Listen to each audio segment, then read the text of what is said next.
నా పేరు అనిల, మోడల్ స్కూల్ ప్రిన్సిపల్ బషీరాబాద్ అండి. సో మాకు హాస్టల్ లేకపోవడం వల్ల 100 మంది అమ్మాయిలకి మళ్ళీ హాస్టల్ లేకుండా అడ్మిషన్స్ లేకపోవడం జరిగింది. కాబట్టి అదే విషయం మళ్ళీ ఎమ్మెల్యే గారి దృష్టికి కూడా తీసుకొచ్చాము.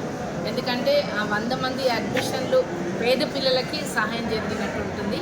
కాబట్టి అది తొందరగా ఓపెన్ కావాలని మళ్ళీ అందులో కూడా అక్కడ ప్రతి విషయంలో, ఎందుకంటే పిల్లలకి ట్రాన్స్పోర్ట్ లేక అమ్మాయిలు ఇంట్లోనే కూడా ఉండిపోయే విషయాలు కూడా జరుగుతున్నాయి.